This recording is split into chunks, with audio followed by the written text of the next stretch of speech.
Hello everybody and welcome back. My name is Kari and today I'm going to be doing a Thanksgiving book tag. I'm not sure who created this, I wasn't tagged by anybody, but the questions sounded fun and it seemed like a fun tag to do. First question is bread. Pick a book that is fluffy with really no plotline. And for this, I had to go with A Court of Frost and Starlight, which I've already packed, because it was entirely fluff. I am not upset that it was fluff. I don't mind fluff, it's fun to read, but the price of the book for a hardcover seemed excessive, and that was just my main hang-up. Either way though, it was fun to see them in a different, lighter time than they were in the original trilogy. Number 2 is Turkey. Which book made you want to fall asleep? For this one, I went with Roundhouse by Louise Erdrich. This was a recommendation for one of the book clubs that I follow on Goodreads, and it is about a young Native American boy on a reservation in North Dakota. His mother gets raped and it's the aftermath of that.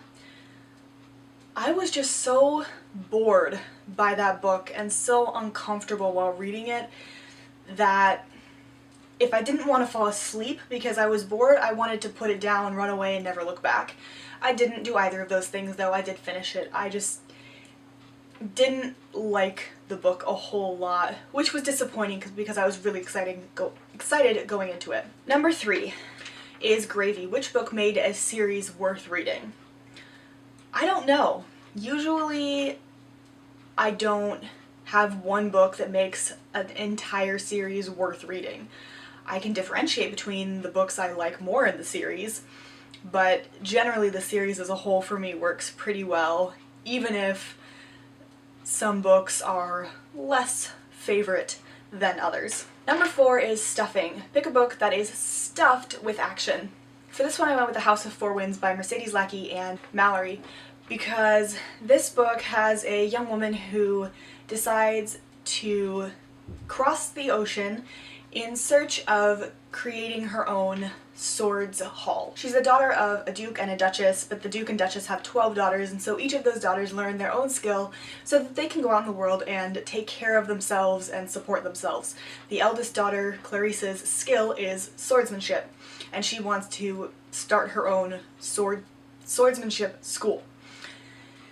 Over the course of the book, there are pirates and storms and just so many action sequences because she's, trying not to be discovered as a woman, and she's on a ship full of men, and then there's pirates, and it's great fun, and I love it. Number 5 is Mashed Potatoes. What looks good but isn't. And I mean, personally I love mashed potatoes, but that's a whole other thing. So for this book I went with Second Born by Amy Bartol. I've talked about this one, but it is about a society where the firstborn takes over the family business and the secondborn is thrown into the army. Basically the secondborn is cannon fodder, and the main character in this is the secondborn of a higher up family. So she is cannon fodder, but she's very media present cannon fodder because they focus on her. Oh my goodness, her mother's done such a good job raising her to be cannon fodder. Not that they ever say that she's cannon fodder. And this book was just so...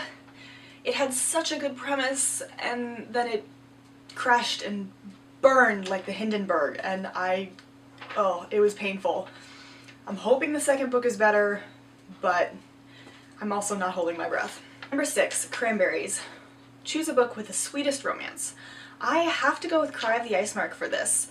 The entire trilogy, not just the first book, because Thurin and her love interest in it, it's not this overpoweringly sweet or gooey romance. It's very practical, it's very realistic, I think. They support each other, and I love that you can see how they support each other in it throughout all of the books, and how it affects each of them when one of them gets really angry or one of them is trying to make a decision and they're not listening.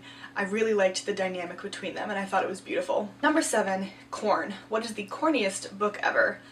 I didn't really think of a specific book. I do read romance books though. Historical romance. I'm not big on contemporaries, as you know. So for this I basically am saying any romance because it's corny as heck, and you can predict the plot literally by genre. Number 8 is Green Beans. What is a book that was too long and should have been shorter? The entire Golden Compass trilogy. That trilogy was painful for me to get through. Oh my gosh, I had to push myself so hard to get past this first book, honestly, but I wanted to finish the trilogy. I wanted to see what all the fuss was about, and let me tell you, it was not worth my time. And the last one, number 9, is Pumpkin Pie. What do you read to get out of a slump? I don't have a lot of slumps, really at all, so I don't necessarily have a book to get out of a slump. I also don't go back and reread a series. I know a lot of people reread Harry Potter when they get into a slump, but if I'm going to reread something, it's because I want to reread it right then, not to get myself reading something else. So if there's a couple of days where I don't read, and then I have books that I've started, I just continue on with those instead. That is a Thanksgiving book tag. I hope you enjoyed it. I will leave all of my social media linked down below. Like and subscribe if you enjoyed this video. I hope you all had a great Thanksgiving, and I will see you in my next video. Bye.